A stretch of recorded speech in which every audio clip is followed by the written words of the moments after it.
لله نحمده ونستعينه ونستغفره ونؤمن به ونتوكل عليه ونعوذ بالله من شرور أنفسنا ومن سيئات أعمالنا من يهده الله فلا مضل له ومن يضلل فلا هادي له وأشهد أن لا إله إلا الله وحده لا شريك له وأشهد أن محمدا عبده ورسوله أما بعد يا أيها الذين آمنوا اتقوا الله حق تقاته ولا تموتن إلا وأنتم مسلمون يا أيها الناس اتقوا ربكم الذي خلقكم من نفس واحدة وخلق منها زوجها وبث منهما رجالا كثيرا ونساء واتقوا الله الذي تساءلون به والأرحام إن الله كان عليكم رقيبا يا أيها الذين آمنوا اتقوا الله وقولوا قولا سديدا يصلح لكم أعمالكم ويغفر لكم ذنوبكم ومن يطع الله ورسوله فقد فاز فوزا عظيما فإن خير الحديث كتاب الله وخير الهدي هدي محمد صلى الله عليه وسلم وشر الأمور محدثاتها وكل محدثة بدعة وكل بدعة ضلالة وكل ضلالة في النار. وقال الله تبارك وتعالى وإذا سألك عبادي عني فإني قريب أجيب دعوة الداعي إذا دعان فليستجيبوا لي وليؤمنوا بي لعلهم يرشدون. رب اشرح لي صدري ويسر لي أمري واحلل عقدة من لساني يفقهوا قولي. اللهم أرنا الحق حقا وارزقنا اتباعه وأرنا الباطل باطلا وارزقنا اجتنابه آمين يا رب العالمين. حکمت دعا اس سلسلے عنوان کی یہ ایک کڑی ہے اور دعا کے سلسلے میں ایک طرز عمل جو اللہ کے نبی صلی اللہ علیہ وسلم نے بتایا دعا مانگنے والوں کے تعلق سے ان میں ایک طرز عمل پیدا ہو جاتا ہے اور دعا مانگتے مانگتے پھر وہ دعا مانگنا چھوڑ دیتے ہیں. یہ طرز عمل ہے. تو انشاءاللہ آج ہم اسی طرز عمل کو ساتھ میں رکھتے ہوئے قرآن اللہ کے نبی صلی اللہ علیہ وسلم کے فرمودات کے حوالے سے اس کو سمجھنے کی کوشش کریں گے. جو آیت آپ نے سماعت فرمائی یہ سورۃ البقرہ کی ہے. وَإِذَا سَأَلَكَ عِبَادِي عَنِّي فَإِنِّي قَرِيبٌ. پوری آیت نمبر 186. اور اس آیت کو لے کر ایک پس منظر ہے, ایک بیک گراؤنڈ ہے, اور وہ یہ ہے کہ صحابہ کرام نے اللہ کے نبی سے پوچھا اَرَبُّنَا قَرِيبٌ فَنُنَاجِهُ أَوْ بَعِيدٌ فَنُنَادِهُ, کہ اللہ تبارک و تعالی ہم سے قریب ہے کہ ہم اس سے مناجات کریں, یعنی اس سے جب دعا مانگیں مناجات کریں تو آہستہ آہستہ کہ وہ ہم سے قریب ہے, یا ہم سے دور ہے کہ ہم ندا لگائیں پکاریں زور سے. اس پس منظر کے اندر یہ آیت نازل ہوئی.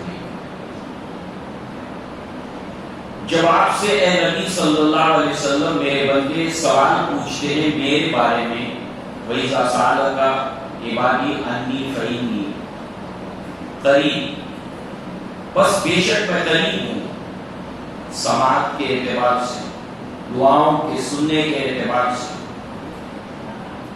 جب دعا کرنے والا پکارنے والا مجھے پکارتا ہے تو میں اس کی پکار کو سنتا ہوں. بس میرے بندوں کو بھی چاہیے کہ وہ مجھ پر ایمان لائیں اور میری فرما برداری کریں, میرے حکم کی پابندی کریں. لہذا اللہ تعالیٰ دعا سنتا ہے.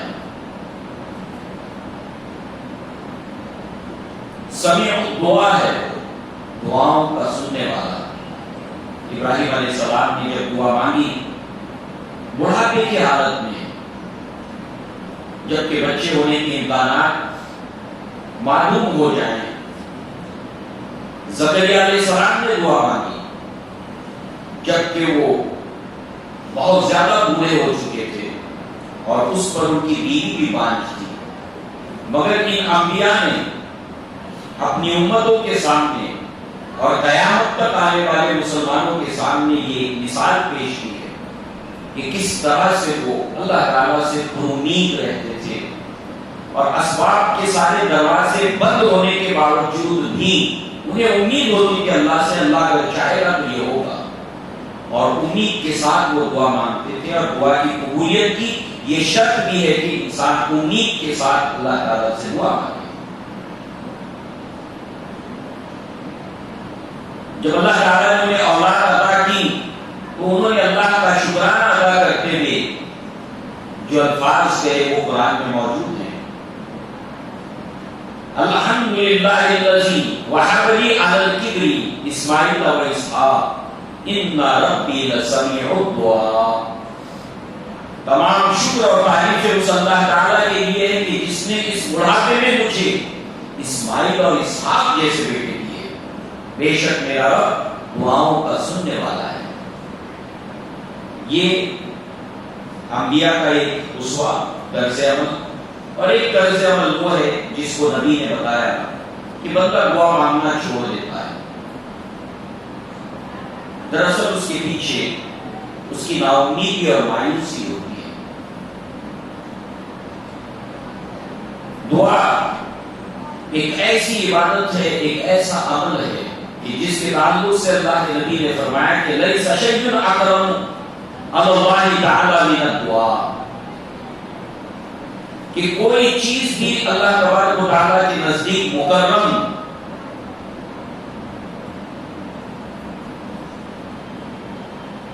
شان والی نہیں ہے جس قدر کی دعا ہے۔ اللہ تعالیٰ بہت زیادہ پسند کرتا ہے دعا کو، کہ انسان اللہ تعالیٰ سے دعا مانگے، اور اللہ تعالیٰ کو حیا آتی ہے کہ اس کے سامنے بندے نے ہاتھ پھیلائے ہیں اور اس کو خالی ہاتھ لوٹائے ہیں۔ لہذا اب آئیے ہم اس طرز عمل کو بھی دیکھیں اور اس کے ساتھ ساتھ اس طرز عمل کی کاٹ، وہ طرز عمل ہم سے دور ہو جائے اگر ہے تو اس کے لیے اللہ کے نبی کی رہنمائی۔ دعا ایک ایسی چیز ہے واحد کہ جو انسان کی لکھی گئی تقدیر کو بھی بدل دیتی ہے، ورنہ دعا کے علاوہ کوئی چیز تقدیر کو بدلنے والی نہیں۔ سلمان فارسی رضی اللہ عنہ اس کے راوی کے قال رسول اللہ صلی اللہ علیہ وسلم لا يرد القضاء الا الدعاء ولا يزيد في العمر الا البر، کہ نہیں بدلتی تقدیر، رد نہیں ہوتا تقدیر کا لکھا مگر سوائے دعا کے۔ دعا لکھا ہوا بدل دیتی ہے، اور انسان کی عمر میں اضافہ نہیں ہوتا مگر نیکیوں کے ذریعے سے۔ تو لہذا یہ جو تقدیر بدلنے کا معاملہ ہے، اگر ہم غور کریں کتنی بڑی ایک نعمت ہے دعا کی صورت میں جو ایک مومن کو حاصل ہے، کہ جو لکھی ہوئی تقدیر ہے جب بچہ 4 ماہ 10 دن ایک روایت کے مطابق اور ایک روایت کے مطابق جب 4 ماہ کا ماں کے پیٹ میں ہوتا ہے تو اسی وقت اس کے تعلق سے 4 باتیں لکھ دی جاتی ہیں۔ جو فرشتہ مقرر ہے وہ اللہ سے پوچھتا ہے ائی ربی، اے میرے رب، ذکر ام انثی، یہ لڑکا ہوگا کہ لڑکی ہوگی، وما الرزق، اس کی روزی، موت تک کے اس کی روزی کا معاملہ، وما الموت، اس کی موت، شقی ام سعید، یہ جنتی ہوگا کہ جہنمی ہوگا، تو وہ جو اصل کتاب میں لکھا ہے اس کا لکھا ہوا یہاں پر طے ہو جاتا ہے، اس کی موت، اس کا رزق اور اس کا جنتی اور جہنمی ہونا۔ اب یہ لکھا ہونے کے بعد بھی تقدیر بدل سکتی ہے۔ اگر کسی کو اللہ نے جہنمی لکھ دیا، اس کی تقدیر بدل سکتی ہے اور وہ جنتی ہو سکتا ہے، وہ صرف دعا کر سکتی ہے۔ ہم نہیں جانتے اللہ تعالیٰ نے ہمارے مقدر میں کیا لکھا ہے، اللہ کو معلوم ہے۔ لہذا اس روایت کو ساتھ میں رکھتے ہوئے اللہ تبارک و تعالیٰ علی کل شیء قدیر ہے کہ اس نے جب تقدیر لکھ دی تو لکھنے کے بعد ایسا نہیں کہ وہ اس کو مٹا نہیں سکتا، مٹا کر دوبارہ لکھ نہیں سکتا۔ اللہ علی کل شیء قدیر ہے، اور یہ عمل دعا کے ساتھ اللہ نے جوڑا کہ لکھی ہوئی تقدیر کو مٹا کر اس کو پھر دوبارہ نئی چیز جو لکھنا ہے وہ اللہ تعالیٰ نے دعا کے ساتھ اس کو جوڑا۔ اللہ اس پر قدرت رکھتا ہے کہ لکھی ہوئی چیز کو مٹا کر پھر دوبارہ لکھے۔ لہذا سورہ رعد کی آیت نمبر 39 سے اللہ تعالیٰ نے فرمایا یمحو اللہ ما یشاء ویثبت وعندہ ام الکتاب۔ اللہ تعالیٰ جس چیز کو چاہتا ہے مٹا دیتا ہے، جو لکھا ہے تقدیر کی کتاب میں، جس چیز کو چاہتا ہے مٹا دیتا ہے، جس چیز کو چاہتا ہے ثابت رکھتا ہے، لکھا ہوا ایز اٹ از رکھتا ہے، اور جس چیز کو چاہتا ہے مٹا دیتا ہے۔ وعندہ ام الکتاب، اس کے پاس ام الکتاب ہے۔ اس آیت کی تفسیر میں صحابہ کرام کی ایک دعا ملتی ہے، عمر بن الخطاب کی ایک دعا ملتی ہے، جو وہ خانہ کعبہ کا طواف کرتے ہوئے اس دعا کو مانگتے تھے۔ اللہم ان کنت كتبت علی شکوۃ او ذنبا فامحوه انک تمحو ما تشاء وتثبت وعندک ام الکتاب فاجعلنی سعادۃ ومغفرۃ۔ اے اللہ، تو نے اس تقدیر کی کتاب میں مجھے اگر میرے مقدر میں کوئی گناہ لکھا ہے اور اس کتاب کے اندر مجھے جہنمی لکھا ہے تو اے اللہ تو اس کو مٹا دے، کیونکہ تو جس چیز کو چاہتا ہے باقی رکھتا ہے، جس چیز کو چاہتا ہے مٹاتا ہے۔ یمحو اللہ ما یشاء ویثبت، اللہ جس چیز کو چاہتا ہے مٹاتا ہے، جس چیز کو چاہتا ہے باقی رکھتا ہے۔ اس لیے کہ تو جس چیز کو چاہتا ہے مٹاتا ہے، جس چیز کو چاہتا ہے باقی رکھتا ہے، اور تیرے پاس ام الکتاب ہے، اور مجھے اس کتاب کے اندر مغفور جس کے گناہوں کی معافی لکھ دی گئی ہے، اور مجھے جنتی لکھ دے، مجھے سعادت مند بنا دے۔ معلوم ہوا دعا تقدیر بدل دیتی ہے انسان کی۔ کتنی بڑی چیز ہے، کتنی بڑی چیز ہے۔ لہذا اب آئیے اس دعا کی طاقت کو جاننے کے بعد کہ دعا کو الدعاء سلاح المومن بھی کہا گیا، مومن کا ہتھیار ہے۔ اس طاقت کو جاننے کے بعد کہ دعا تقدیر بدلتی ہے، دعا مومن کا ہتھیار ہے، اللہ تعالیٰ کو کوئی عمل بھی جو ہے وہ شایان شان دعا کی طرح سے نہیں۔ یہ تمام عظمتیں دعا کی فضیلتیں جاننے کے بعد اب آئیے ایک انسانی طرز عمل کی طرف جس کی رہنمائی، جس کی نشاندہی اللہ کے نبی نے کی۔ اللہ کے نبی نے فرمایا لا یزال یستجاب للعبد ما لم يدعو باسم او قطیعۃ الرحم۔ اللہ تبارک و تعالیٰ بندوں کی دعاؤں کو قبول کرتا ہے، قبول کرتا ہے، قبول کرتا ہے، کرتا رہتا ہے اللہ تعالیٰ بندوں کی دعاؤں کو قبول، سوائے اس کے کہ دعا کے اندر دو چیزیں نہ مانگی جائیں۔ نمبر ایک، قطع رحمی، رشتوں کو کاٹنے کی بات نہ ہو اس میں، اور اس کے اندر کوئی گناہ کی بات نہ ہو۔ گناہ کے تعلق سے دعا میں نہ مانگے اور رشتوں کو کاٹنے کی بات نہ مانگے۔ جیسے کوئی کہے کہ اللہ میری مدد فرما، معاذ اللہ، کہ میں اپنے چچا کی دہلیز نہ چڑھوں، ان کے گھر کا پانی نہ پیوں، یہ تو رشتے کاٹنے والی بات ہوگی۔ یا کوئی نماز پڑھے عشاء کی اور دعا مانگے کہ اللہ معاذ اللہ کہ آج میں رات میں ڈاکہ ڈالنے چلا ہوں، میری مدد فرما، تو کوئی دعا جو گناہ کے تعلق سے ہو، رشتوں کو کاٹنے کے تعلق سے ہو، ایسی دعا نہ ہو، اللہ تعالیٰ دعاؤں کو قبول کرتا چلا جاتا ہے۔ مانو یستعجل، بس یہ ہے کہ بندہ اجلت نہ کرے، اللہ دعا قبول کرتا ہے۔ قیل یا رسول اللہ مل استعجال، صحابہ نے پوچھا اللہ کے نبی کہ بندہ اگر اجلت نہ کرے تو اس استعجال سے کیا مراد ہے، کہ بندہ اس چیز کا احتیاط برتے، اس کا مطلب کیا ہے؟ آپ ہمیں سمجھائیں، آپ ہمیں بتائیں کہ ہم اس کا احتیاط برت سکیں۔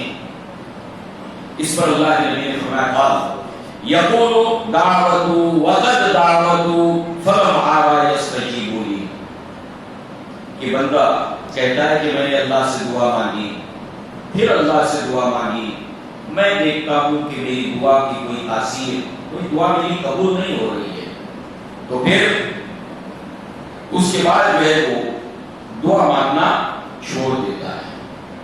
یہ ہے طرز عمل، یہ طرز عمل، دعا مانگنا چھوڑ دیتا ہے۔ لہذا اب اس کا علاج،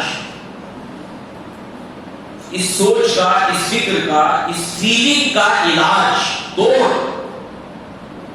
وہ اللہ کے نبی نے بتایا۔ اللہ کے نبی صلی اللہ علیہ وسلم نے فرمایا، سعید خدری رضی اللہ عنہ اس کے راوی ہیں کہ ان نبی صلی اللہ علیہ وسلم قال ما من مسلم يدعو الله عز وجل يدعوه ليس فيها اسم ولا فيها قطيعة الرحم الا آتاه الله بها احدى ثلاث۔ اللہ کے نبی نے فرمایا کہ جب کوئی مسلمان اللہ تعالیٰ سے دعا مانگتا ہے اور اس دعا کے اندر گناہ کو نہیں مانگتا، اس دعا کے اندر رشتوں کو کاٹنے کی بات نہیں کرتا، تو اللہ تبارک و تعالیٰ اس کی دعا کو قبول کرتا ہے، اس نے جو مانگا ہے اس کو دیتا ہے، الا یہ کہ تین چیزوں کی صورت کے اندر، تین حالتوں میں دعا قبول کر لیتا ہے، اور قبول کی بھی دعا کو تین صورتوں میں بندے کو عطا کر دیتا ہے۔ تینوں میں سے ایک چیز اس کو ملتی ہے۔ نمبر ایک، اما ان تعجل له دعوته، یا تو جو کچھ اس نے مانگا اللہ تعالیٰ وہ اس کو دے دیتا ہے، جو مانگا وہ دے دیتا ہے۔ نمبر دو، وَإِمَّا أَن يَدَّخِرَهَا لَهُ فِي الْآخِرَةِ، یا تو اس کی اس دعا کو اللہ تعالیٰ آخرت میں اس کے لیے اجر کا خزانہ بنا کر محفوظ رکھتا ہے۔ اس لیے قیامت کے لیے بہت سے ایسے لوگ ہوں گے کہ جب ان کے نام اعمال میں کچھ کمی ہوگی، کامیاب ہونا دکھائی نہیں دے رہا ہوگا، جنت میں جانا دکھائی نہیں دے رہا ہوگا، اس وقت اللہ تعالیٰ فرشتوں کو حکم دے گا کہ اس کی جتنی دعائیں جو اس نے دنیا میں مانگی تھی اور اس کو دنیا میں نہیں عطا ہوئی تھی وہ چیزیں، وہ سب نکالی جائیں، وہ ساری دعائیں جو نکالی جائیں گی، اور اس کے جو ثواب کے اندر جب اضافہ ہوگا اس وقت انسان حسرت کرے گا کہ میں نے مانگا وہ بھلے ہی دنیا میں نہیں ملا، مگر آج اس قدر اجر و ثواب کی صورت میں وہ چیز سامنے آ رہی ہے، کاش کہ اس نے اور دعائیں مانگی ہوتی، اور دعائیں مانگی ہوتی۔ ایک صورت تو یہ ہے کہ جو مانگا وہ ملتا ہے، یا آخرت میں اجر و ثواب کا خزانہ بنا کر اللہ تعالیٰ اس کو بیلنس کر کے رکھتا ہے۔ اور نمبر تین، وَإِمَّا أَن يَعْرِفَ عَنْهُ مِنَ السُّوءِ مِثْلَهَا، یا پھر اللہ تبارک و تعالیٰ جو دعا اس نے مانگی ہے اس کے مثل، اس کی کوئی مصیبت، اس کی کوئی پریشانی کو دور کر دیتا ہے۔ دوسری روایت میں اللہ کے نبی نے فرمایا کہ جب بندہ اللہ سے دعا کرتا ہے تو یہ دعا آسمان کی طرف چڑھتی ہے، اور آسمان سے نازل ہونے والی مصیبت ان دونوں کی ہوتی ہے ملاقات۔ اور پھر قیامت آنے تک ان کا تصادم اور ٹکراؤ ہوتا رہتا ہے. اس دعا کی برکت سے وہ مصیبت ہم تک پہنچ نہیں پاتی. تو اللہ تبارک و تعالیٰ اس پر آنے والی مصیبت کو اس سے دور کر دیتا ہے. دعا قبول ہو جاتی ہے مگر ان 3 صورتوں میں. اب ظاہر سی بات ہے ایسا کیوں؟ اس کی حکمت کیا ہے؟ چونکہ ہم نے دعا کا اصل ٹاپک یہی رکھا ہے حکمت دعا.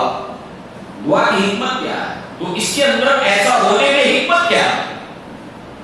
جو مانگا وہ ملا، یا پھر آخرت میں اجر و ثواب کا خزانہ بنا، یا اس کے عوض میں کوئی نازل ہونے والی مصیبت اس سے دور ہو گئی. ایسا کیوں؟ اس کی حکمت کیا ہے؟ نوح علیہ السلام نے دعا مانگی تھی اپنے بیٹے کو لے کر. اللہ تعالیٰ نے ناراضگی کا اظہار کیا. اللہ تعالیٰ نے کہا نوح تم ہم سے ایسی دعا ایسا سوال نہ کرو جس کا تمہیں علم نہیں ہے. بس اللہ تعالیٰ نے نوح علیہ السلام کو کہا کہ ایسی چیز ہم سے مت مانگو جس کا تمہیں علم نہیں. ایسے ہم اللہ تعالیٰ سے جو دعائیں مانگتے ہیں بالخصوص وہ دعائیں جس کا تعلق بنیادی حاجتوں سے ہے، ہمیں اس کا علم نہیں ہوتا وہ ہمارے لیے اچھی ہے یا ہمارے لیے اچھی نہیں ہے. ہم مانتے ہیں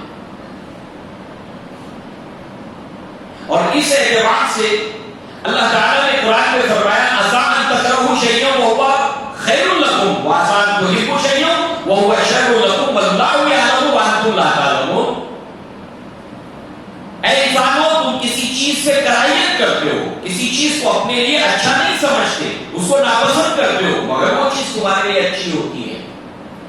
تم کسی چیز کو محبوب رکھتے ہو، پسند کرتے ہو اس کو مگر وہ چیز تمہارے لیے اچھی نہیں ہوتی. اللہ جانتا ہے تم نہیں جانتے. معلوم کیا ہوا؟ ایسا کیوں ہوتا ہے؟ تینوں میں سے ایک چیز ضرور ملتی ہے، اس لیے کہ ہم نے جو کچھ مانگا وہ ہم سمجھتے ہیں کہ ہمارے لیے بہتر ہے مگر اللہ تبارک و تعالیٰ کا علم جو اللہ تعالیٰ علام الغیوب ہے وہ جانتا ہے کہ بندے کے لیے یہ چیز ٹھیک نہیں ہے تو وہ اس کے عوض دوسری چیز دے دیتا ہے. ان تینوں میں سے بولیے. اور پھر کبھی ہم کسی چیز سے کراہیت کرتے ہیں مگر وہ چیز ہمارے لیے اچھی ہوتی ہے. یہ بات ہمارے دل و دماغ میں اچھی طرح بیٹھ جائے کہ ہم ایسے ہیں کہ ہم بہت سی چیزوں کو پسند کرتے ہیں مگر ہمیں نہیں پتا ہے کہ وہ ہمارے لیے اچھی ہے کہ نہیں ہے. ہم بہت سی چیزوں سے کراہیت کرتے ہیں یہ ٹھیک نہیں ہے. ہماری زندگی میں بہت سے ایسے معاملات آتے ہیں جس کو ہم ناپسند کرتے ہیں کہ یہ کیا ہو گیا میرے ساتھ مگر آگے چل کر وہ ہمارے لیے خیر کا دروازہ کھولنے والی ثابت ہوتی ہے. معاویہ بن ابو سفیان رضی اللہ عنہ اس کے راوی کہتے ہیں اللہ کے نبی نے فرمایا من یرید اللہ بہ خیرا یصب منہ. اللہ تعالیٰ اپنے جس بندے کے ساتھ بھلائی کا ارادہ کرتا ہے اس کو کسی مصیبت میں ڈال دیتا ہے. مصیبت سے ہم کو کراہیت ہوتی ہے یہ کیا ہو گیا میرے ساتھ. پہلے کیا کم مصیبتیں تھی ایک اور مصیبت آ گئی ہم اس سے کراہیت کرتے مگر آگے چل کر وہ ہمارے لیے خیر بن کر سامنے آتی ہے.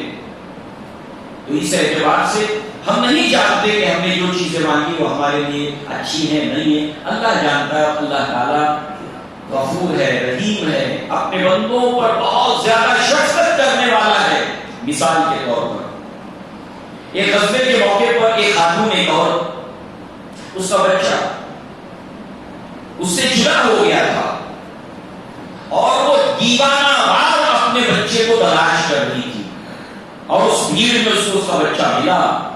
جب اس نے اس کو لیا اپنے سینے سے لگایا اللہ کے نبی صلی اللہ علیہ وسلم نے اس کی اس مامتا کو دیکھ کر اپنے بچے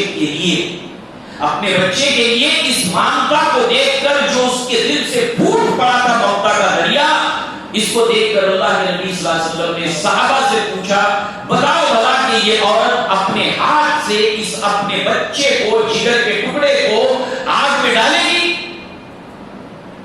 کہا اللہ کے نبی جب تک اس کی جان میں جان ہے یہ ایسا نہیں کرے گی. کہا اللہ تبارک و تعالیٰ اپنے بندوں سے اس سے کہیں زیادہ اپنے بندوں کے لیے شفیق ہے، کہیں زیادہ شفیق ہے. اب نبی کی اس مثال کے ساتھ ایک اور مثال جوڑ لیں، اور وہ یہ کہ مثال کے طور پر ایک بچہ رینگتا ہے، رینگنا اس نے سیکھا ہے، اور دور چمکتا ہوا لال انگارا آگ کا اس کے سامنے پڑا ہے، اور بچے کلر سے، حرکت سے، موومنٹ سے، رنگوں سے بہت متاثر ہوتے ہیں۔ ان کا جو کانشیس ڈیولپ ہونا شروع ہوتا ہے، اس میں کلر کی چیز دیکھتے بڑے ہکے بکے ہو کر، کوئی حرکت کرنے والی چیز کو دیکھتے ہیں، دیکھتے ہی رہتے ہیں، انجوائے کرتے ہیں اس کو۔ لہذا اس بچے کو وہ آگ کا سرخ انگارا چمکدار جو دکھتا ہے، اور وہ رینگتے رینگتے جا کر اس کو لے لینا چاہتا ہے، اپنے نرم و نازک ہاتھوں سے اس کو پکڑ لینا چاہتا ہے۔ اس کی ماں کی نگاہ پڑتی ہے، اس کی ماں اس انگارے کو اس سے دور کر دیتی ہے، بچہ رونے لگتا ہے، اس کو چیز نہیں ملی، مگر ماں اس کی جانتی ہے کہ یہ چیز اس کے لیے بہت زیادہ نقصان دہ ہے، مگر بچے کو اس کا علم نہیں ہے۔ ایک ماں اتنی شفیق ہوتی ہے، اللہ تعالیٰ اس سے کہیں زیادہ اپنے بندوں کے لیے شفیق ہے۔ مانگنے کو ہم نے مانگ لیا، بار بار مانگا، بار بار مانگا، انتظار کرتے رہے کہ وہ چیز اس کو ملے، مگر یہ ہے کہ اللہ جانتا ہے کہ وہ ہمارے لیے خیر نہیں ہے، لہذا اللہ کو اس سے دور کر کے کوئی اور چیز دے دیتا ہے جو ان تینوں میں سے کوئی ایک ہوتی ہے۔ یہ ہے حکمت کہ ان تین چیزوں میں سے ایک چیز کو دیے جانے کی، کہ ہمیں علم نہیں ہوتا جو ہمیں مانگا ہے اللہ سے۔ اچھا، جو چیزیں مرنے کے بعد ملنے والی اس کو لے کر تو ہم، جو ہمیں معلوم نہیں ہے، مانتے ہیں اللہ کے جنت دے، جہنم سے بچا، مگر دنیا کی آرزویں جب دعا بن کر ہم اللہ کے سامنے پیش کرتے ہیں، دعا بنا کر، دنیا کیا تو دکھائی دیتا ہے کہ نہیں پوری ہوئی۔ میں پچھلے جمعہ سے لے کر ابھی یہ جمعہ 8 دن ہو گئے میں مانگ رہا ہوں، جمعہ کے دن بھی مانگا تھا، پچھلے رمضان میں تو بہت مانگا تھا، ابھی تک وہ بات پوری نہیں ہوئی۔ اس کا تعلق دنیا سے ہوتا ہے، دنیا کی کسی چیز سے ہوتا ہے، کیونکہ آخرت کی چیزیں تو ہم کو نہیں پتا ہے، وہ تو آخرت میں پوری مانگتے ہیں اور مانگنا چاہیے۔ تو بہرحال یہاں پر ان تین چیزوں کی صورتوں میں وہ چیز ضرور ملتی ہے جس کا انسان یقین رکھے۔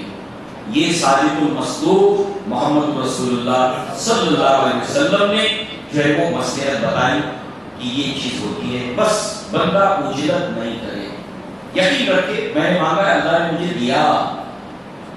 زکریا علیہ السلام نے کیا کہا تھا؟ یقین نے کیا ان کا، اے اللہ آج تک میں تجھ سے دعا مانگ کر کبھی مایوس نہیں ہوا، کبھی نامراد نہیں ہوا، جو چیز میں نے مانگی ہے اللہ تعالیٰ میری دعاؤں کو تو نے قبول کیا ہے، اور اب اسی امید کے ساتھ میں اس بڑھاپے میں تجھ سے اولاد کا سوال کرتا، دعا مانگتا، اگرچہ کہ میری بیوی بانجھ ہے، ربی لا تذرنی فردا وانت خیر الوارثین،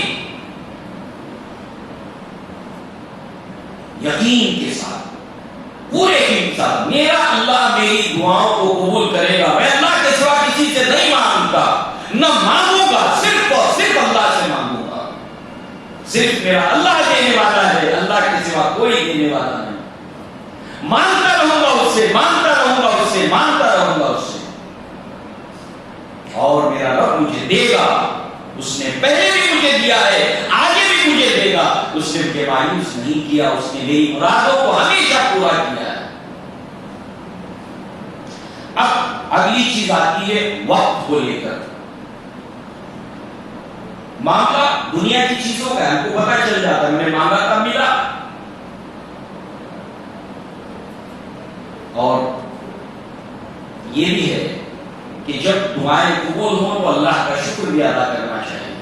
ہمیں محسوس ہو آپ نے مانگا، وہ چیز ہم کو مل گئی۔ کتنے تجربات ہیں جو لوگ بزرگوں کے اسلاف کے واقعات ہیں، ابھی ادھر دعا مانگی اور ادھر، ایسا قصہ سنیا ہے، سچا قصہ،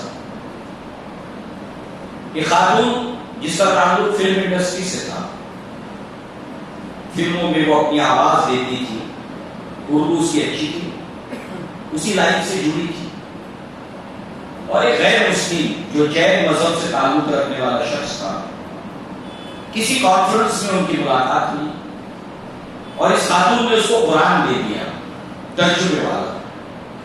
اب وہ پڑھتے پڑھتے پڑھتے اللہ نے اس کو ہدایت دے دی. والد نے جائیداد سے بے دخل کر دیا. نام اس کا رکھا گیا اسلم. انتقال ہو گیا. اللہ تعالیٰ ان کو جنت الفردوس عطا فرمائے.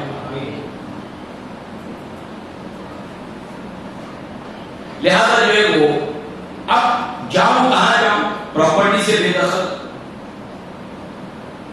اس وقت اس کو سمجھائی نہیں کہ ایسی خاتون کے پاس آیا، کہا میں نے تو اسلام قبول کر لیا ہے اور میرے ساتھ بھی یہ معاملہ ہوا ہے. یہ بات اس خاتون کو بہت ہٹ کر گئی. ایک انسان اپنی اتنی ساری جائیداد باپ کی چھوڑنے کے لیے تیار ہے دین کے لیے، اور میں اس لائن میں پڑی ہوئی ہوں. اس نے بھی اس لائن کو چھوڑ دیا اور چھوڑ دینے کے بعد دونوں کا نکاح بھی ہوا. بہت جلد انہوں نے حج کا پلان کیا. اسلام میں وہ داخل ہوا، اس نے بھی توبہ کر لیا اپنے گناہ سے، اور اس کے بعد انہوں نے پلان کر لیا حج کا. اب ایئرپورٹ پہنچتے ہیں.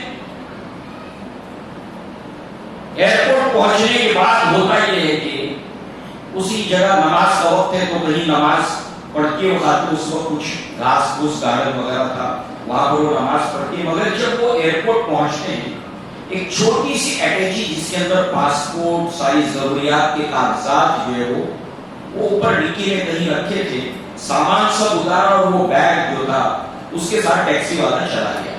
ٹکٹ ہے، سب کچھ ہے اس کے ساتھ. اب دیکھیے اس خاتون کی دعا. اس نے دعا میں کیا کہا ہوگا؟ اے اللہ تبارک و تعالیٰ، میں تو مسلمان ہوں، میرا یقین ہے پختہ تجھ پر، میرے معاملے میں جو بھی ہوگا خیر ہوگا، مگر اب یہ نیا نیا اسلام میں آیا ہے، لہذا اس کے دل کے اندر بدزنی پیدا ہو سکتی ہے. شیطان جس کو اللہ اس ٹیکسی والے کو بھیج کے، اس خاتون نے بھی ہاتھ نیچے نہیں کیے کہ سامنے ٹیکسی والا حاضر ہے کو ڈھونڈتا ہوا. ہمارے ساتھ بھی ایسا ہوتا ہے.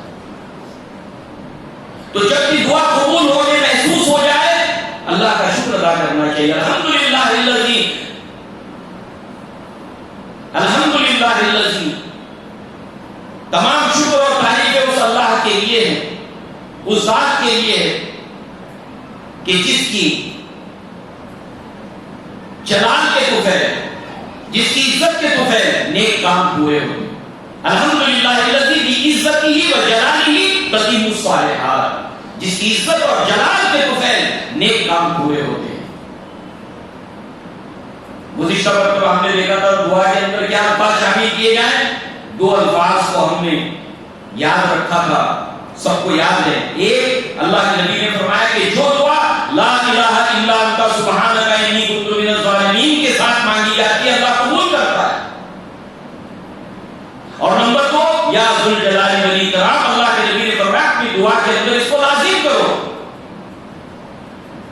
یا ذوالجلال والاکرام، بھیج دو اس ٹیکسی والے کو دوبارہ. اپنے اللہ کے اس الفاظ کو، اس کو شامل کرو اپنی دعا میں، اور وہ سامنے حاضر. تو اللہ کا شکر ادا کرنا. کیوں؟ لئن شکرتم لازیدنکم، شکر کرو گے اور دوں گا. بہرحال اب مسئلہ ہے وقت کا.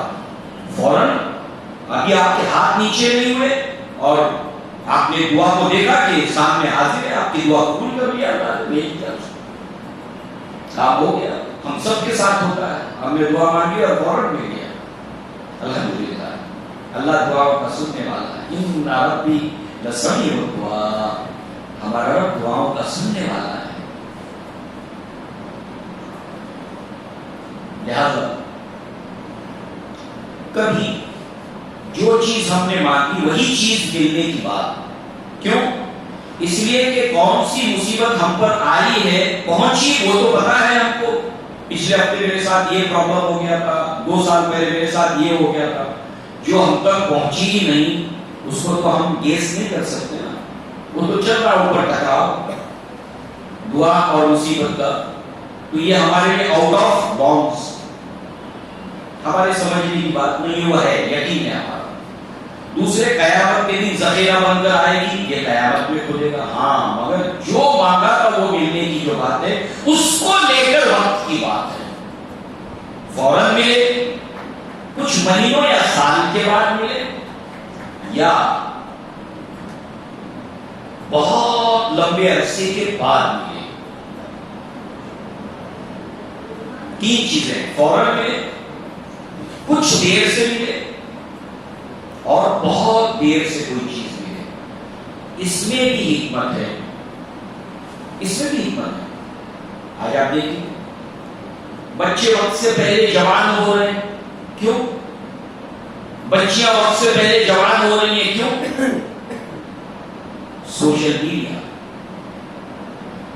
یعنی یہ معلومات وقت سے پہلے ملنا نقصان دہ. کوئی چیز جو ہے وہ وقت کے اوپر ہو وہ سود مند ہوتی ہے، وقت سے پہلے ہو جائے وقت کے بعد ہو جائے نقصان دہ ہوتی ہے. دیر سے مل جائے وقت پر نہ ملے یوز لیس. بہت سے لوگ ایسا سمجھتے نا، بھائی جب میں جوان تھا جسم میں طاقت تھی، مٹی کھا دوں تو ہضم کر جاؤں، اتنا طاقتور تھا، مگر اس وقت میرے پاس پیسے نہیں تھے، اور اب پیسے آئے ہیں کہ ڈاکٹر کہتا ہے تیل مت کھاؤ، شکر مت کھاؤ، نمک مت کھاؤ، کیا کروں اس پیسے کا؟ تو کوئی چیز وقت سے پہلے ملے، کوئی چیز وقت کے بعد ملے. وقت کے بعد ملے استعمال نہ کر سکے، وقت سے پہلے ملے نقصان دے. بیٹا کہتا ابا مجھے موٹر سائیکل دلائیے، کہا نہیں بیٹا ابھی نہیں، پہلے یہ 12 کا ایگزام دے دو، پاس کر دو، ریزلٹ آئے گا تم کو دے دوں گا، ورنہ ابھی اسی میں بزی ہو جائے گا پڑھائی چھوڑ کر. معلوم وقت سے پہلے ہو جائے گی. بات ہے وقت کی کہ جو آپ نے مانگا اللہ نے وہ دینا ہے. اس کا صحیح وقت کیا ہے یہ صرف اللہ تعالیٰ کی ذات جانتی ہے، ہم نہیں جانتے. تو وہ چیز ہمیں اس وقت ملتی ہے جس وقت کے اس کا ملنا ہمارے لیے خیر ہے، بہتر ہے. اس چیز کا یقین جاننا، یہ ہے ملنے کی صورت اور اس کا ٹائم اور اس کی حکمت. لہذا اب آئیے کچھ مثالیں ہم دیکھیں وقت کو لے کر. ہم سب کیا کرتے ہیں قرآن مجید کے اندر اس آیت کو پڑھتے ہیں جو دراصل ابراہیم علیہ السلام کے دعاؤں کے سلسلے میں ایک دعا ہے. خانہ کعبہ کو تعمیر کرتے ہوئے ابراہیم علیہ السلام اور اسماعیل علیہ السلام نے جو دعائیں مانگی ہے، جو سورہ بقرہ میں ایک کے بعد ایک دعائیں آتی ہے، ان میں یہ دعا ہے. کیا دعا ہے؟ خانہ کعبہ کی تعمیر بھی ہو رہی ہے اور ابراہیم علیہ السلام دعا بھی مانگ رہے ہیں. ربنا وبعث فیہم رسول یتلو علیہم آیاتک ویعلمہم الکتاب والحکمہ ویزکیہم انک انت العزیز الحکیم. کیا ہے ہمارے رب؟ یہاں سے ایک رسول کو اٹھا مکہ شہر سے، مکہ میں خانہ کعبہ بنا رہے تھے، اس شہر سے ایک رسول کو اٹھا، وہ کیا کرے؟ تیری کتاب کی آیات کی تلاوت ان لوگوں پر کرے، اس بستی کے لوگوں پر. یتلو علیہم آیاتی ویعلمہم الکتاب، انہیں کتاب کی تعلیم دے، انہیں حکمت کی باتیں سکھائے اور ان کا تزکیہ کرے. بے شک تو عزیز ہے، حکیم ہے. دعا مانگی، ابراہیم علیہ السلام اس دنیا سے چلے گئے اور کئی صدیاں گزر جانے کے بعد، اور وہ بھی دیکھیے عیسیٰ علیہ السلام کے بعد بھی 571 سال کے بعد اللہ کے نبی کی ولادت ہوئی ہے. عیسیٰ علیہ السلام اور اللہ کے نبی کے درمیان قریب پونے 600 سال کا گیپ ہے. پھر اس سے پہلے موسیٰ علیہ السلام، پھر اس سے پہلے ابراہیم علیہ السلام. صدیاں، کئی صدیاں بھی تھی، مگر دعا اسی وقت قبول ہو گئی. جب ابراہیم علیہ السلام نے دعا مانگی اسی وقت قبول ہو گئی، مگر اس کو دینا کب ہے، نبی کی بعثت کب ہونی ہے، اس کا وقت اللہ تعالیٰ نے طے کیا.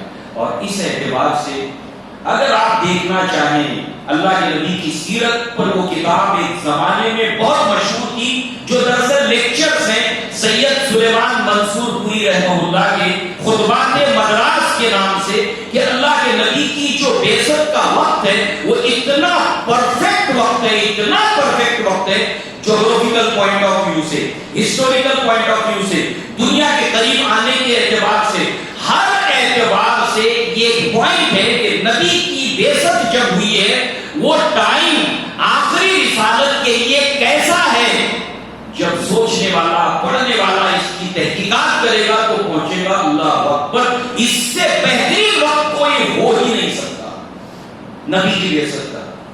تو پرفیکٹ وقت تو اللہ کو معلوم ہے، ایسے ہی ہم نے جو دعائیں مانگی ہے وہ کب دینا ہے، ہمارے لیے کب خیر ہوگی یہ اللہ کو معلوم ہے، ہم کیوں جلدی کریں؟ اللہ دعا قبول کرتا ہے، بندہ جلدی نہ کرے۔ مل استعجال یا رسول اللہ ہے، اللہ کے رسول جلد بازی کیا ہے؟ کہا کہ وہ کہتا میں نے مانگا دیکھو ایک ہفتہ گزر گیا، ایک مہینہ گزر گیا، ایک سال گزر ہو گیا، اتنا ٹائم چلا گیا، جانے تو چھوڑو، مانگنا چھوڑ دیتا ہے۔ یہ طرز عمل اور دعا تو صدیاں گزر گئی، دعا اسی وقت قبول ہو گئی، وہ ظاہر ہوئی ہماری صورت میں صدیوں کے بعد۔ دوسری مثال، یہ تو بہت دیر کی بات ہو گئی، اب دوسری مثال کیا کیا ہوتا ہے دعا کے ساتھ؟ نمبر 1 اجر و ثواب بنا کر رکھتا ہے اللہ تعالیٰ، ایک یہ فائدہ۔ نمبر 2 اللہ تبارک تعالیٰ اس کے عوض میں دوسری کوئی چیز دیتا، آپ کو پتہ ہی نہیں چلے گا، کیسے پتہ چلے گا؟ ایک چیز ہم کو ان ایکسپیکٹڈ مل گئی، غیر متوقع مل گئی، ہم کو امید نہیں تھی، توقع نہیں تھی، مل گئی۔ ہم کو کیا پتا کہ کون سی دعا میں نے مانگی کہ اس کے بدلے میں یہ مجھے ملا ہے؟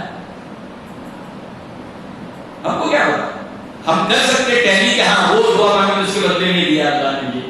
نہیں کر سکتے، ہم کو اتنی سمجھ نہیں ہے، اللہ کو معلوم ہے۔ 2 ہو گیا۔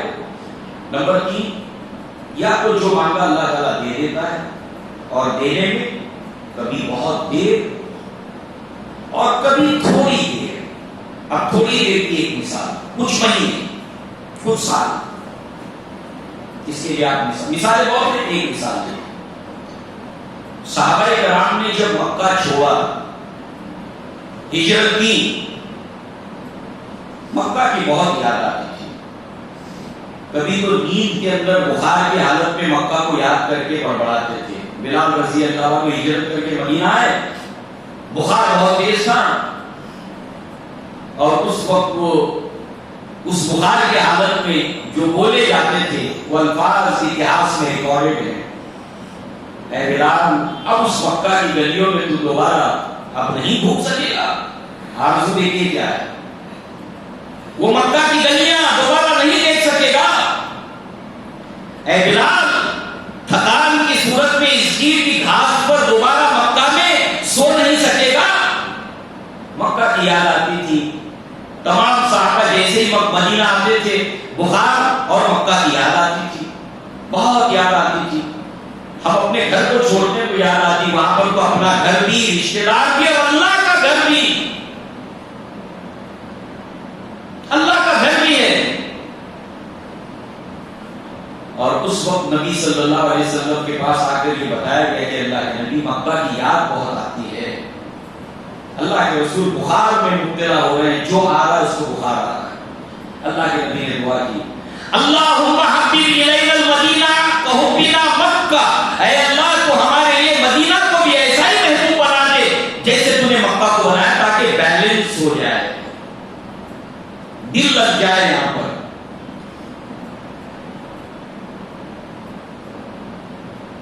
اب ہجرت کیے 1 سال ہو گیا، 2 سال ہو گیا، 3 سال ہو گیا، 4 سال ہو گیا، اللہ کے گھر کو دیکھا نہیں، 5-6 سال ہو گئے۔ ان 6 سالوں میں صحابہ مکہ سے محبت کس قدر کرتے تھے، اللہ کے گھر سے کس قدر محبت کرتے تھے، حج عمرہ کرنا چاہتے تھے، کتنی دعائیں مانگی۔ 6 سال ہو گئے، دعائیں مانگی اللہ کے گھر کو دیکھنے کی۔ اللہ تعالیٰ نے نبی کو خواب دکھایا، سورہ فتح میں اس کا ذکر ہے، لقد صدق اللہ رسولہ الرؤیا بالحق۔ البتہ اللہ تعالیٰ نے رسول کو جو خواب دکھایا اس کو سچا کر دکھایا۔ خواب کیا تھا؟ اللہ کے نبی نے دیکھا کہ آپ اور صحابہ کرام عمرہ کر رہے ہیں۔ اللہ کے نبی نے، نبی کا خواب وہی ہوتا ہے، صحابہ کو حکم دیا کہ عمرہ کی تیاری کریں۔ 1400 صحابہ تیار ہو گئے۔ اب سوچئے آپ 2 سال 3 سال کے بعد اپنے نیٹو پلیس جاتے ہیں جہاں پر آپ نے بچپن گزارا ہے، جیسے جیسے اس کے بارے میں ڈیٹ قریب آتی ہے، وقت قریب آتا ہے، آپ کے جذبات، آپ کے ایموشنز، ٹرین جیسے جیسے قریب پہنچنے لگتی ہے آپ کے ایموشنز، ایسے صحابہ کرام خوش ہوتے ہیں کہ اب ہم اللہ کے گھر کو دیکھیں گے۔ 1400 صحابہ نکل پڑے ہیں اللہ کے گھر کی طرف، حدیبیہ کے مقام پر روک دیے جاتے ہیں، بس پہنچنے والے ہیں اللہ کے گھر کو۔ کیا کیا جیسے قریب پہنچتے ایموشنز اور بھر جاتے ہیں نا۔ اب دیکھیں گے اللہ، اب تمام کریں گے، یہاں پر روک دیے جاتے ہیں۔ جب روک دیے جاتے ہیں وہیں پر اللہ کے نبی نے بات ہوئے قربانی کر دی، صحابہ نے بھی کیا، نبی کی اطاعت کرتے، اور اتنا جس کو آپ کہتے ہیں کہ ہاتھ آیا منہ نہ لگا، اتنا دور چل کر آئے ہیں، 500 کلومیٹر مدینہ سے مکہ تک، اتنی تکلیف اٹھا کر آئے مگر بغیر دیکھے چلے گئے۔ عمرہ نہیں کیا مگر شرط کی ہوئی کہ اگلے سال آنا۔ تو اس سال کتنے تھے؟ پچھلے سال 6 ہجری میں 1400۔ اس وقت ایک خوف تھا، ایک ڈر تھا کہ مکہ کے اندر قریش کے گھر میں گھس رہے ہیں، دشمنوں کے گھر میں گھس رہے، پتہ نہیں کیا ہوگا۔ اور اللہ نے سورہ فتح میں فرمایا تھا کہ امن کے ساتھ کرو گے، امن کے ساتھ۔ پھر اگلے ہی سال 7 ہجری میں 1400 کی بجائے 2000 ہو گئے، 60ویں سال میں۔ 8ویں سال میں مکہ فتح ہو گیا، 9ویں سال میں ابوبکر صدیق کی قیادت میں حج ہو گیا، 10ویں سال میں اللہ کے نبی، 8ویں سال میں جب مکہ فتح ہوا، نبی کے ساتھ کتنے لوگ تھے؟ 10,000 لوگ تھے۔ 3 سال کے بعد، 3 سال پہلے 1400 اور 3 سال کے بعد 10,000 لوگ آپ کے ساتھ گئے ہیں مکہ جو فتح ہوا ہے۔ اور پھر ابوبکر صدیق کی قیادت میں حج ہوا، اور اس کے بعد 10ویں سال میں نبی نے جب حج کیا تو آپ کے سامنے 1 لاکھ سے زائد مسلمان موجود تھے۔ کہاں؟ آج سے 4 اور 3.5 سال پہلے 1400 اور اس وقت 1,40,000، 1400 اور 1,40,000 کے آس پاس۔ یہ اللہ کی قدرت کہ کب اللہ نے دینا ہے، اللہ نے اس کا بالکل پرفیکٹ ٹائم رکھا ہے، اور وہ ٹائم ہی ہمارے لیے بہتر ہے۔ اس بات پر بھی یقین رکھنا کہ میں مانگوں گا اور اللہ مجھے اس وقت دے گا جب وہ وقت پرفیکٹ ہوگا۔ دوسری مثال کچھ دیر سے مل جائے مگر وہ بالکل اچھی حالت کے اندر کہ جو ہمارے لیے بہت زیادہ سود مند ہوگا، اس طرح سے ہم کو ملے گا۔ نمبر 3، ادھر مانگا ادھر ملا۔ پھر ایک خاتون کا قصہ ہے، صحابیہ ہیں، خولہ بنت ثعلبہ رضی اللہ عنہا، بوڑھی ہو چکی ہیں، شوہر بھی بوڑھے ہو چکے ہیں، اور شوہر پہلے سے غصے والے تھے، تھوڑا غصہ کا مزاج میں، اور بڑھاپے نے ان کو چڑچڑا بھی کر دیا، غصہ بھی چڑچڑاپن بھی۔ اب غصے میں اور چڑچڑاہٹ میں انہوں نے غصے کی حالت میں کہہ دیا بیوی سے، یعنی خولہ بنت ثعلبہ سے، صحابی ہیں اور صحابیہ ہیں، انت علیہ کظہر امی، تو میرے لیے میری ماں کے پیٹھ کے مانند ہے۔ اس کا مطلب دور جاہلیت میں طلاق، کوئی حکم ابھی اس کی تفصیلات نہیں آئی۔ اب شوہر بھی پریشان، غصے میں کہہ دیا۔ بہت سے نادان لوگ ہیں، غصے کی حالت میں یہ فیصلہ کر دیتے ہیں اور فیصلہ کر کے زبان سے نکال دیتے ہیں طلاق، بعد میں لگتے ہیں پچھتانے۔ اللہ تعالیٰ نے اگر یہ مرد کو اختیار دیا ہے تو اس کو ہمیشہ جب وہ کول ہو، نارمل ہو، اس وقت کچھ چیزوں کو لے کر سوچے کہ مجھے کتنا بھی غصہ آئے گا، کتنا بھی غصہ آئے گا، کتنا بھی غصہ آئے گا، اس غصے کی حالت میں میں یہ لفظ اپنی زبان سے نہیں نکالوں گا، یہ میرا عہد ہے، یہ میرا ہے۔ نارمل جب ہو تو یہ عہد کرے، اپنے آپ سے پرومس کرے۔ تو جب غصے کی حالت ہوگی تو اپنے اس کو یاد آئے گا کہ نہیں ابھی نارمل ہونے کا، پھر سوچیں گے بات۔ لہذا یہ ہوا کیا کہ اب شوہر بھی پچھتا ہے، یہ کیا ہو گیا؟ اب یہ جو ہے وہ صحابہ کے پاس جاتی ہیں، مسئلہ پوچھتی ہیں، نبی کے پاس بھیجی جاتی ہیں، اللہ کے نبی خاموش ہیں، کچھ بولتے نہیں. کیوں؟ کہ آپ اپنی طرف سے کچھ نہیں کہتے، اللہ کی طرف سے کوئی حکم نہیں آیا. وَمَا يَنطِقُ عَنِ الْهَوَىٰ، اپنی خواہش سے بولتے ہیں. اللہ کا حکم اس کے اوپر آئے کچھ نہیں بولتے، سکوت اختیار. اب وہ کنوینس کر اللہ کے نبی ایسا ہے، وہ بوڑھے ہیں، پہلے سے چڑچڑے ہو گئے، پہلے سے غصے والے بھی تھے. اب مزید جو ہے انہوں نے اس کے اندر کہہ دیا لگے ہیں پچھتانے، اب ہم نے پوری زندگی ساتھ گزاری، اب اس عمر کے پڑاؤ میں ہم دونوں الگ ہوں گے. اللہ کے رسول نبی کے گھر میں، اور نبی کا گھر کتنا چھوٹا ہے کہ عائشہ صدیقہ کہتی ہے کہ اللہ کے نبی جب قیام اللیل رات میں نماز پڑھتے تھے، جب سجدہ کرتے تھے تو میرے پاؤں کو ہٹاتے تھے. اتنا چھوٹا، اتنے چھوٹے کمرے میں عائشہ صدیقہ اندر ہیں، باہر آپ نبی کو بتلا رہی ہیں. اللہ کے نبی صلی اللہ علیہ وسلم نے کوئی جواب نہیں دیا. یہ وہ بڑھیا ہے، بوڑھی ہو چکی ہیں. اللہ رب العزت نے دعا کو قبول کیا. قرآن مجید میں پوری سورہ مجادلہ نازل کی، جس کا آغاز ہوتا ہے قد سمع اللہ قول التی تجادلک فی زوجها وتشتکی الی اللہ واللہ یسمع تحاورکما ان اللہ سمیع علیم. کہ اللہ تعالیٰ نے اس عورت کی دعا کو سن لیا جو اے نبی صلی اللہ علیہ وسلم آپ سے مجادلہ کرتی تھی اپنے شوہر کے بارے میں، اور اللہ سے فریاد کرتی تھی کہ اللہ میرے گھر کو بچا لے، اللہ میرے گھر کو بچا لے، ہمیں الگ ہونے سے اس بڑھاپے میں بچا لے. لہذا اللہ نے اس کی دعا کو قبول کیا، اللہ نے وحی نازل کی، اور اللہ تعالیٰ نے اس طریقے سے جو ہے وہ جو کوئی اس طرح سے اپنے بیوی کے تعلق سے دور جاہلیت کی اس رسم کو اللہ تعالیٰ نے ختم کر دیا. طلاق کے طریقے بتائے، اس کے مسائل بتائے، جو سورہ نساء میں ہے، سورہ بقرہ میں ہے، جو سورہ مائدہ میں اغلباً اور سورہ طلاق کے اندر ہے. اللہ تعالیٰ نے تفصیل کے ساتھ میں اس کو بتایا، اور وہی غیر مطلوب جس کے ذریعے سے اللہ کے نبی نے احادیث کے اندر اس کی تمام مسئلے مسائل کی ایک ایک باریکیاں بتائیں.